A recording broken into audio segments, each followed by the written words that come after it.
blank piece of paper, here's what we're doing, it confuses people. But when you draw them a picture with your hands visually, it makes a huge difference.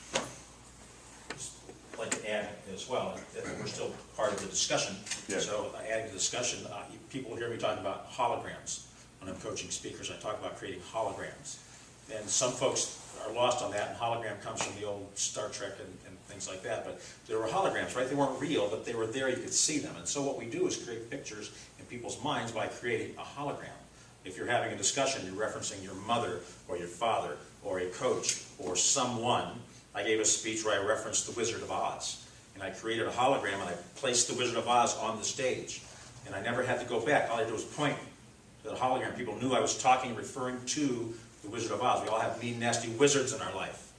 And so you can create holograms, place them somewhere on the stage, and you can refer back to them throughout your speech of where that person is. So that's just another way of communicating with visuals and with animation outside of yourself by creating these personalities and placing them on the stage. Just don't forget where you put them. Exactly, and you can't walk over top of them either. Right. If you place someone right here and then you're walking over them, people won't even know, but they'll think something's not right. They won't know consciously.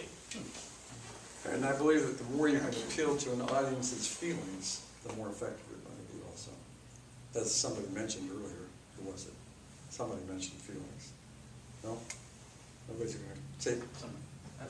Anyway, feelings are very, very, very important in terms of getting people to feel with you, so that they empathize with you, etc. The point you're trying to get across. So I think that's a very effective thing to do also. You know, one thing I'll mention about feelings is your physiology, what you're doing with your body at any moment in time, is how you feel. That's how you can look at somebody from a distance and go, oh, they're sad, or they're happy, or they're glad, or they're frustrated.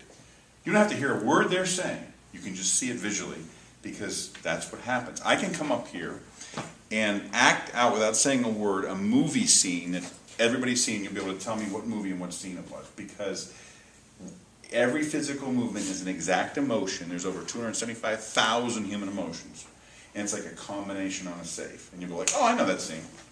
80% of the time, you'll guess exactly what the movie is and what the scene is. Every time. Because that's how precise our subconscious sees physical movement. So when you connect with an audience, you'll see them start to breathe and act like you are on stage. You'll see the slight motions in the audience. And you can also bring people up and change them. You know, you could connect with people just by doing similar body motions that they are right now.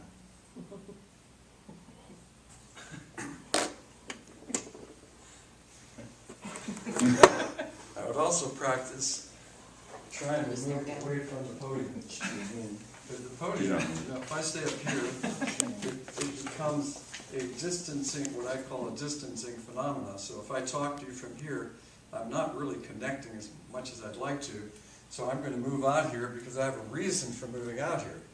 You know, there's a purpose for my moving out into the audience and then stabilizing myself out here and engaging everybody here so that I can make contact with you. I believe that's critical, is that when we're talking to an audience, we make contact with them. That's really important. Any comments or questions at all?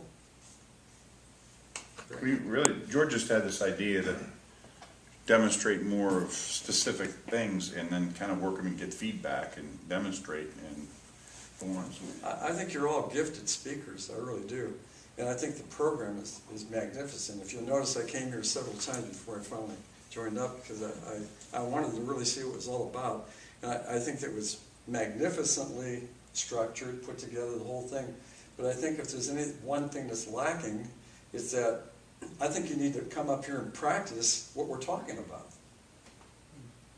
That's what I think is lacking. So if during the discussion period you can, take advantage of that opportunity to come up here and practice one thing. You can practice voice, you can practice pausing, you can practice a variety of things. All the things that make up the elements of delivery. Just a thought. Just a thought. Don't have to do it every.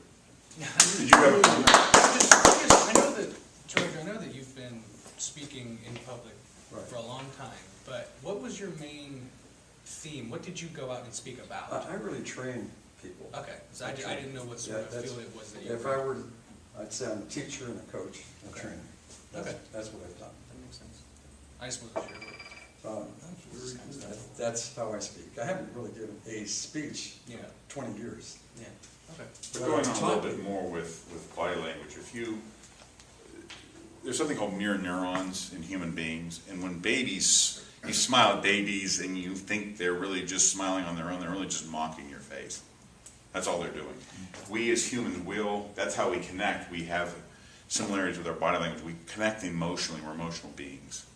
So when we connect, I mean, I sat there and I was, Mickey, let's see if I sit here with Mickey and turn my chair just like this, and cross my legs and see now. This feels much more comfortable. Hi, Mickey.